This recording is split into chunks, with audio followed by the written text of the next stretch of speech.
Assalamualaikum warahmatullahi wabarakatuh. Alhamdulillah hari ini kita dapat melanjutkan pelajaran pendidikan agama Islam dan budi pekerti. Sebelum memulai pelajaran pada hari ini, marilah kita berdoa. Bismillahirrahmanirrahim. Allahumma inni as'aluka rizqan thayyiba wa ilman nafi'a wa amalan mutaqabbala. Rabbi zidni ilma warzuqni fahma. Amin. Minggu lalu kita belajar pelajaran 8, yaitu senangnya berakhlak terpuji. Masih banyak anak-anak yang belum mengumpulkan tugas, sedangkan kalian sudah kelas 6. Jadi tugas-tugas ini sangat penting untuk nilai nanti di ijazah. Kalau tidak mengerjakan tugas, maka nanti mungkin nilainya juga akan rendah. Sedangkan di ijazah itu untuk selama-lamanya itu ada nilainya. Jadi diusahakan untuk mengerjakan tugas kalau ibu berikan tugas. Minggu lalu kita belajar tentang senangnya berakhlak terpuji. Akhlak terpuji itu adalah akhlak yang baik, yang disukai oleh Allah Subhanahu wa Ta'ala. Minggu lalu kita belajar memahami makna berbaik sangka dan simpati beserta contoh berbaik sangka dan simpati. Siapa yang masih ingat apa itu berbaik sangka? Berbaik sangka artinya menduga yang baik terhadap sesuatu. Sedangkan simpati artinya adalah perasaan kebersamaan secara sosial hingga seseorang dapat merasakan perasaan orang lain. Hari ini kita akan belajar sikap toleran, hidup rukun, dan berbakti kepada orang tua dan guru. Kalian bisa baca di buku halaman 81. Nah, di sana ada cerita bahwasanya Ahmad tinggal di suatu dusun yang beragam suku dan agamanya. Ayahnya adalah seorang imam masjid yang cukup besar dan berpengaruh di dusun tersebut. Nah, bila datang bulan Ramadan, kaum muslimin dapat menunaikan puasa di siang hari dan sholat tarawih di malam hari dengan tenang. Begitu pula dengan sholat Idul Fitri.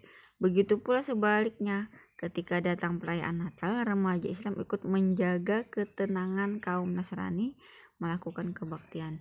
Bukan ikut melaksanakan ibadah, itu bukan toleran.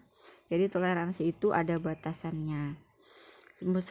Sementara kita menjaga ketenangan itu juga sudah termasuk toleransi. Nah, tahukah kalian apa arti toleran? Dalam Kamus Besar Bahasa Indonesia, kata toleran adalah kata sifat yang menunjukkan sikap tenggang rasa, menghargai, membiarkan, membolehkan pendirian, pendapat, pandangan, kepercayaan, kebiasaan, kelakuan, dan sebagainya yang berbeda dengan pendirian sendiri. Jadi, toleran itu artinya sikap tenggang rasa, menghargai, membiarkan, membolehkan pendirian mereka, bukan memaksakan ke pendirian kita. Adapun toleransi adalah sikap saling menghormati dan saling bekerja sama di antara kelompok-kelompok masyarakat yang berbeda, baik secara etnis, bahasa, budaya, politik, maupun agama. Jadi toleransi ini bukan hanya untuk agama saja, tapi bisa etnis, bahasa, budaya, dan politik. Contoh toleran adalah kita menghormati pendapat teman yang berbeda dengan pendapat kita. Yang kedua, kita tidak membuat kegaduhan di masjid saat orang-orang sedang melaksanakan ibadah sholat. Ketiga, kita tidak memasang petasan yang memekakkan telinga karena bisa saja di sekitar kita ada bayi atau orang sakit. Keempat, kita tidak membuat keributan di kelas saat guru sedang menjelaskan karena teman-teman lainnya butuh ketenangan belajar. Itu tidak ribut. Kelima, kita tidak hidupkan radio, VCD atau televisi keras-keras sehingga mengganggu tetangga. Keenam, kita tidak bermain gitar atau beduk di saat para tetangga sedang istirahat. Ketujuh, kita tidak mengejek kawan yang berbeda suku atau agamanya. Itu tadi adalah sikap toleran beserta contohnya. Selanjutnya kita akan belajar tentang yang hidup rukun. Hidup rukun artinya kata rukun berarti baik, damai, tidak bertengkar. Hidup rukun artinya hidup damai dan tidak bertengkar. Hidup rukun sangat dianjurkan oleh agama karena manusia diciptakan Allah bersuku berbangsa yang berbeda yang menyebabkan adanya budaya pun berbeda. Namun kita diajarkan untuk saling rukun karena pandangan Allah Subhanahu wa ta'ala, sebagaimana yang pelajaran sebelumnya kita belajar Quran surah Al-Hujurat ayat 13. Nah, dari ayat di atas bahwasanya Allah menciptakan manusia berpasangan dan bersuku bangsa agar kita saling mengenal, dan sesungguhnya Allah yang paling mulia di sisi Allah adalah orang yang paling bertakwa. Contoh hidup rukun adalah setiap akan berbicara atau melaksanakan kegiatan harus diperhitungkan baik dan buruknya. Yang kedua, menghargai orang lain, orang tua, orang yang lebih tua, kakak beradik, teman beragama lain, agar hidup rukun. Yang ketiga, berbicara dengan baik, tidak dengan kata-kata kasar. Yang keempat, dalam bertindak mengutamakan kepentingan orang banyak daripada kepentingan pribadi dan lain-lain. Jadi contoh hidup rukun ini adalah segala sesuatu yang kita jaga, baik itu bicara, tindakan kita, agar tidak terjadi pertengkaran atau perkelahian. Nih contoh yang membuat hidup kita tidak rukun. Yang pertama, berbuat lebih mengedepankan emosi atau cepat marah. Yang kedua, tidak menghargai orang lain atau menganggap diri paling benar. 3. Suka mencela dan mengolok-olok teman. 4. Suka berbicara kasar dan merendahkan orang lain. Nah, itu tadi adalah hidup rukun. Lanjut, yang F adalah hormat dan patuh kepada orang tua, guru, dan anggota keluarga. Nanti ceritanya ini kalian baca masing-masing di rumah ya.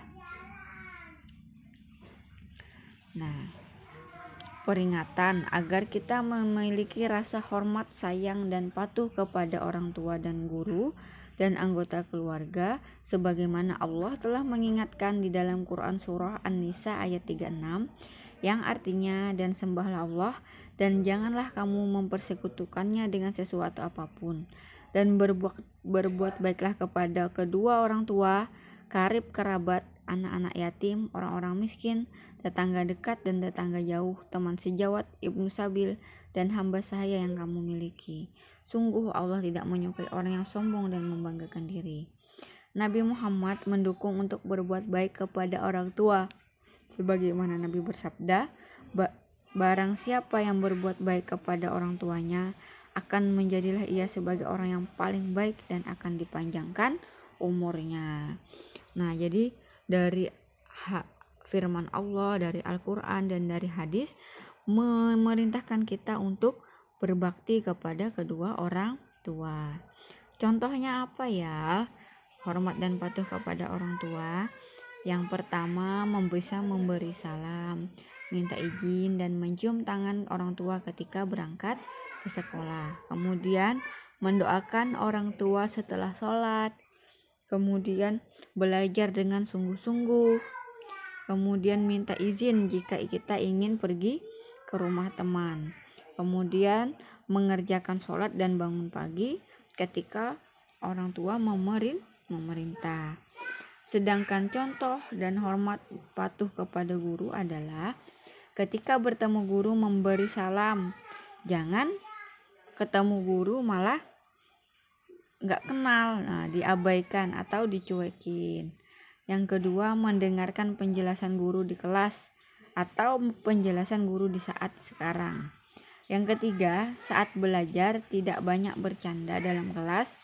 Keempat, tugas-tugas dari guru dikerjakan tepat waktu. Kelima, nasihat untuk kemajuan siswa harus dipatuhi. Kemudian, tidak mencoret-coret dinding karena dilarang oleh guru. Sedangkan contoh hormat dan patuh kepada keluarga adalah jika bertemu saudara yang lebih tua seperti nenek atau kakek, paman atau bibi, hendaknya memberi salam. Kemudian mematuhi setiap nasihat kebaikan dari anggota yang lebih tua. Yang ketiga, terhadap adik yang lebih muda, hendaknya menyayangi. Yang keempat, tidak menghidupkan radio atau TV keras-keras di saat ada anggota keluarga yang sakit. Tugas kalian adalah kerjakan nomor 1 sampai 6, kemudian dilanjutkan 1 sampai 6 lagi yang A, nih, yang A dan B, ya. 1 sampai 6 dan 1 sampai 6. Jadi jumlah soalnya ada 12. Demikian pembelajaran pada hari ini. Tugas ditulis dalam buku tulis, dikumpulkan paling lambat jam 9 malam. Ingat ya, dikerjakan tugasnya. Ibu tidak mau lagi ada yang tidak mengerjakan tugas. Tugas ini dikerjakan hanya paling lama setengah jam. Setelah itu kalian punya banyak waktu luang. Demikian pembelajaran pada hari ini. Ibu akhiri. Wassalamualaikum warahmatullahi wabarakatuh.